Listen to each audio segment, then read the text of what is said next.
Hey guys, Miss Jagger here, and welcome back to a channel update for June.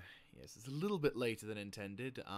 Been very busy lately, so I haven't really gotten around to doing it, but I'm here, and today we're going to talk about a couple of things. There isn't a lot of big news going on right now, but there is like a couple of bits I just wanted to sort of get on. So first, well, there's a number of things really. Reaction to recent events, which is...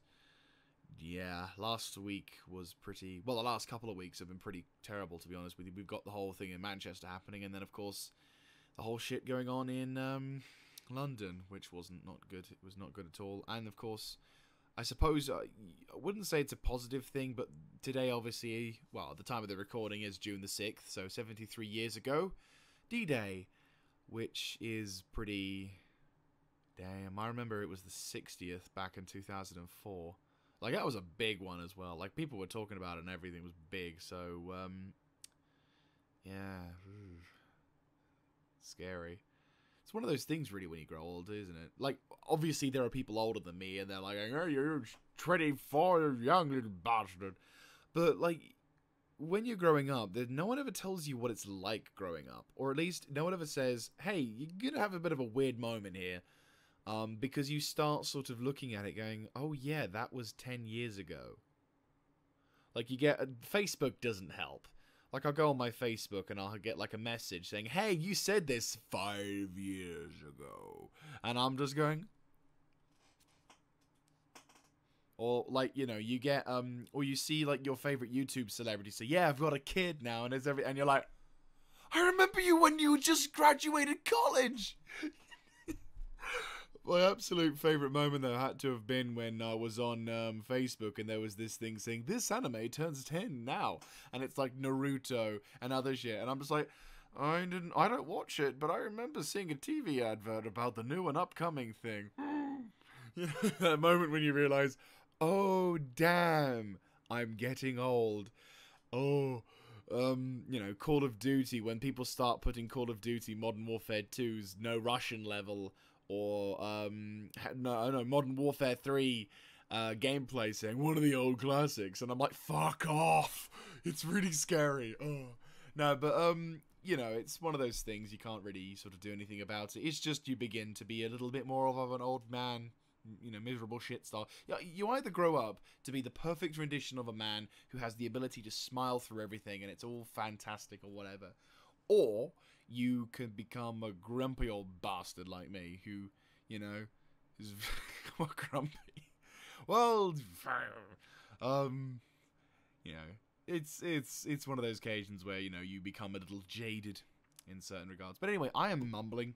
And I don't have a lot of time to record this, so I will kind of go through it a bit. So, no doubt a number of you guys will have seen by now my video in War Thunder.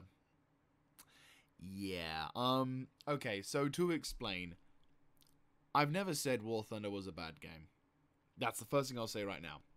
War Thunder is a good game. In my opinion, it is a good game. It's got flaws, sure. What game doesn't? You know, I defy you to find the perfect game. And no, that does not mean Witcher 3. I'm talking about a game which has absolutely nothing wrong with it. Not one little bit. Now, to people's opinions, certain games may come into it. Minecraft may be one of them.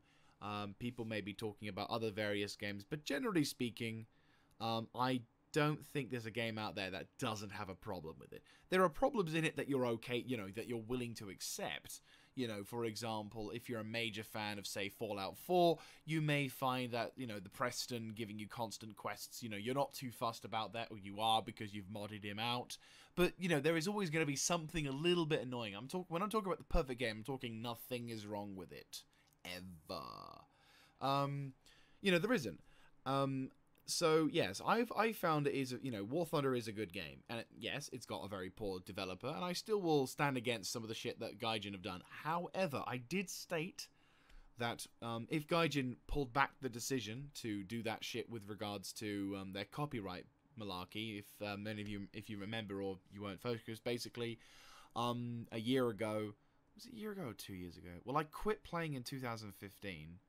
And then it was like a double fuck you with that. Well, basically, over a year ago, Gaijin decided to drop the all-stupid bomb Basically, their CEO threatened to use the copyright system in YouTube to, and he publicly admitted it as well.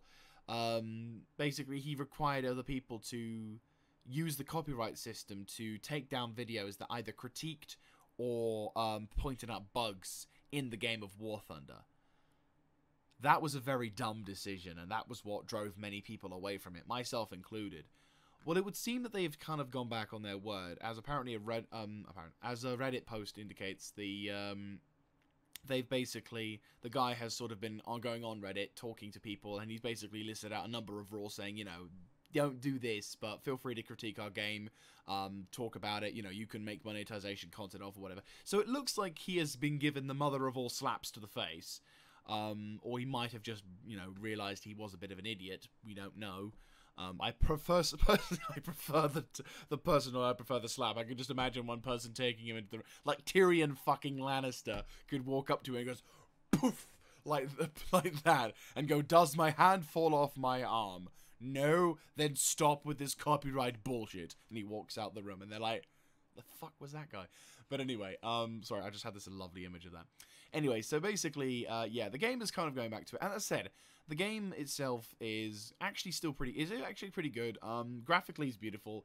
Balancing-wise, well, it's War Thunder. World of Tanks is the same. To be honest with you, World of Tanks is really going. In my opinion, I don't know if it's in a bit of a dark stage at the moment. I mean, because World of Tanks has gone through shit before, but this kind of crap is, I don't know. It's really, really, it seems really poor. That's the best way I could describe it. Poor is literally the best way I can describe the whole thing. Because, you know, we've got, like, the whole situation regarding the whole Sir Foch, and then we had all that malarkey going on with Circumflexes, and then, of course, the NA did its bullshit thing where they were like, oh, you know, it's trigger, and, you know, we had that malarkey with them as well, and you know, the whole reason for it was the whole premium spamming thing, which nowadays, yeah, it's becoming pretty bad. I haven't played World of Tanks since patch 9.0.19 came out. So 9.019 came out, but the patch notes and everything, as I said, I've done this before. I had a look at it earlier, and I get the impression that War Thunder, Wargaming wants to try and do something, you know, to try and to give us the very, you know, the ranked battles that they want. And obviously, you could, you know, with regards to the new, with the, you know, the controversy, no one would have realized, you know, timing wise, you know, they couldn't have accounted for this kind of scenario that blew up in their faces whilst they were developing this particular mini patch. But it doesn't seem like the way they distributed the patch, it's like they realized either too late, or they realized or they knew, but they went ahead anyway because that's what you do. You know, about the whole situation regarding on the equipment, because basically the new ranking system, you basically see a series of tournaments, and players, depending on how well you do, you get this thing called bonds, which then you can use to buy, you can use to get some other kind of currency that allows you to purchase better equipment than normal. So, for argument's sake, we'll use silly numbers. If I got, say, 10 of these bonds and I bought a better version of a gun rammer, my reload does, instead of being like 10% faster, is actually 20% faster. Or it could be I buy extremely useful, like a, you know, 20 bonds buys me 100 extremely good consumables, which increases my crew skill from about 5% to 15%, for argument's sake, or 10%. You know, something which provides me an extra boost on the battlefield. Ventilation shafts doing 15%, that sort of thing. And really, that, you know, while it is dependent on how good you are, it is gonna drive a nail into that coffin, that really powerful, this is gonna fuck up in a most glorious fashion kind of coffin. because it is going to create an us versus them scenario. In my opinion, I find, I mean, don't get me wrong, World of Tanks players are shit. But, okay, not all World of Tanks players, I know, I just jumped into that one. But in my experience of playing World of Tanks, the quality of play has gone down. Because more and more people are playing it, but that's fine. You do get days where you have very good matches. I'm sure there is. I'm sure that's what happens. But there are, most days, you go into a team, and the team that wins is the ones that's slightly less shit than the other one.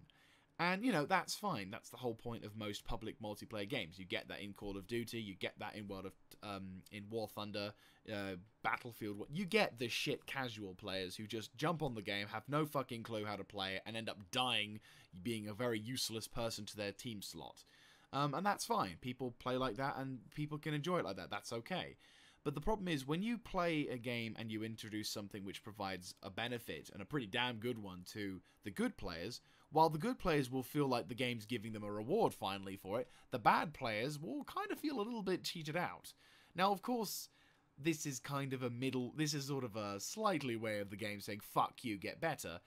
But what instead will happen is the players who aren't going to be, who may not be good because either they can't dedicate enough time, maybe they just can't get it, it's like how I took forever to learn Hearts of Iron. There are some things that some players just don't quite understand, and so when they're going up against someone who has a better reload than most vehicles, they're not really going to learn anything because, well, while that tank has got a 10-second reload, but the other tank, which is the exact same tank, because he has a separate, improved reload of, like, making his reload go from 10 seconds to, like, 8, that means that player has to completely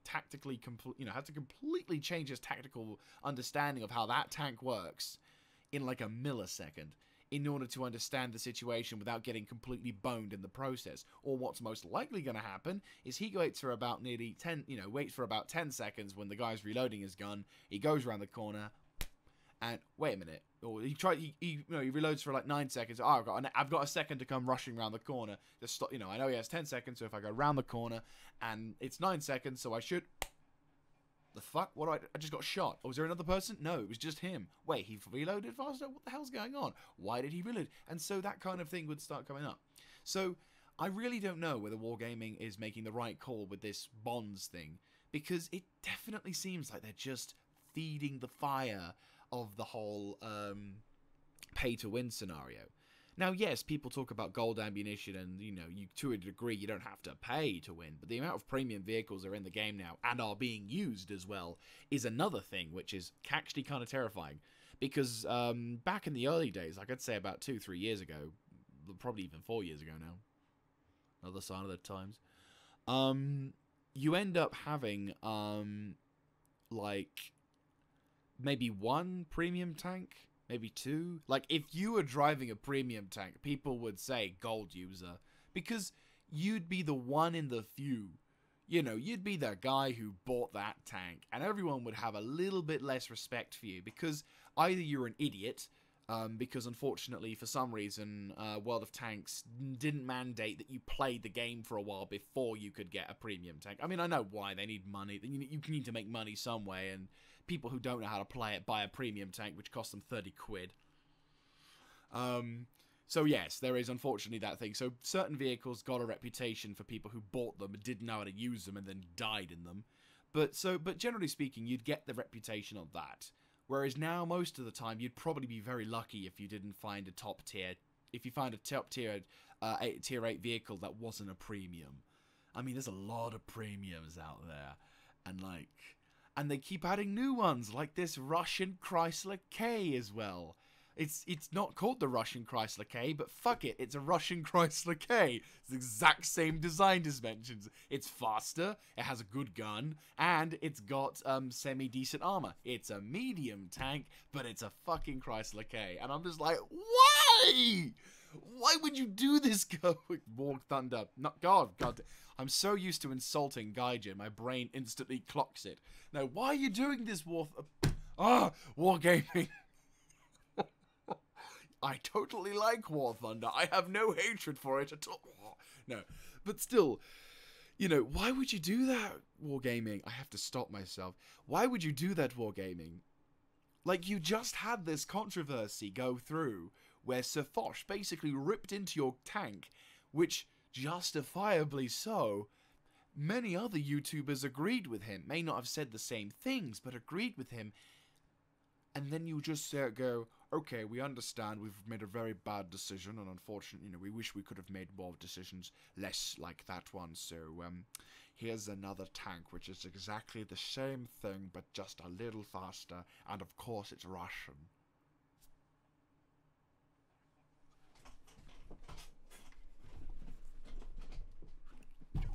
You didn't just have this particular problem come back at you to bite you in the ass. Are you sure? You're sure you're not just having an amnesia attack and you're just sitting there having your cup of tea, not realizing just how much of a stupid decision that particular vehicle is? Okay, I'm rambling. So to summarize it in short, I do not think that World of Tanks is in a good space right now because the amount of premium vehicles and premium currency is in the game. Now, Wargaming stated that they would release some kind of statement or some kind of announcement at the end of Wargaming EU or the finals, or maybe on E3. I can't remember. It was either at the event or at the end of or at E3. Now, it's been a while since the War Gaming Live, so I assume it's at E3, but if it's meant to come from the Wargaming EU Finals, I have not heard a single thing about it. Now, they are trying to take steps to get rid of the gold problem. In World of Tanks Blitz, they are introducing a system where premium shells cost lower the price of premium shells, but they won't do as much damage. They'll have higher pen, but less damage, which is fine. And armor piercing is gonna do the same damage, but potentially more damage, but have less pen.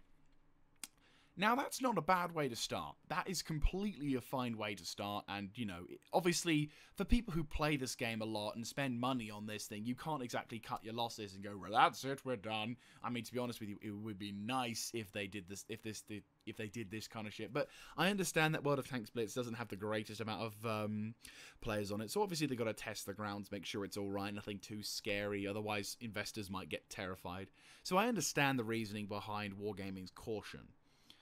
But to be honest with you, one thing I actually found, and ironically I found this whilst I was playing War Thunder, is the thing that World of Tanks does lack nowadays, completely lacks, in my opinion, because it's, you people, it used to be a thing which you had, and, and then for a long time we've not had it at all, which is weak spots. Now, the game has weak spots, it's not like World of Tanks doesn't have weak spots, but it doesn't have them to the same degree as it did before, because think about it, if you're any of you World of Tanks players out there, you come across a heavy tank you want to try and kill. You don't, maybe if you're a good player and you don't have much cash on you, you do try and aim for the sides or lower plate. Baby weak spots, something that you don't really have to worry too much about. Or you load the gold. And that's kind of the general weak spot basis that we go on nowadays. Whereas when I was playing War Thunder, I was playing in a Sherman M4, and I was doing the arcade, because I was just wanting to, it was late at night, and I just wanted to play something, so I went onto War Thunder, played the assault mode in arcade, which is basically a, sort of a PvE survival mode. It's actually quite tricky, because, well, basically you have to have real players on your side, who teammates on your side, rather than the pubs and scrubs you work with. Because I've played that mode about 10 times now, and once I've won. Like, once you get the big thing. Now, obviously, the general gist is that you're supposed to try and survive, protect these particular these machines, and however long you hold them, the better reward you get. If you can survive for, I think, for like half an hour, 40 minutes, like through all the waves, then you get a big reward at the end. But if you don't, you get like 5-minute intervals sort of reward. And depending on how many intervals you've done, the better reward. So, there was that sort of concept. So obviously, I'm playing this thing, and I'm playing as an American M4 Sherman with a 76mm gun. Now, it's good. It's alright. It does the job. But it's still a 76mm gun. It's not the best armored piercing machine out there. And a bunch of Tigers come along. The Tiger tanks. And I couldn't pen the front, as I would expect not to be able to. So I'm thinking, fuck, okay, I can't pen that. I need to find a way around. So, for like the first time in God knows how long, I had to stop had to stop and think, right, we're going on weak spots. Where do I need to aim to get a good shot?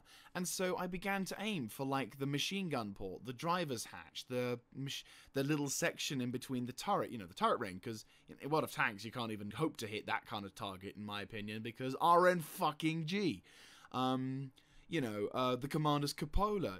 Again, you can do this in World of Tanks, but it's with some vehicles, it's now not even a hitbox. Chrysler fucking K. So, for the first time, I had to think weak spot advantage, and I was able to pen a Tiger through the front by going through the driver's hatch, by going through the machine gun port, by going through the little sections of vehicle that I knew were weak spots in real life.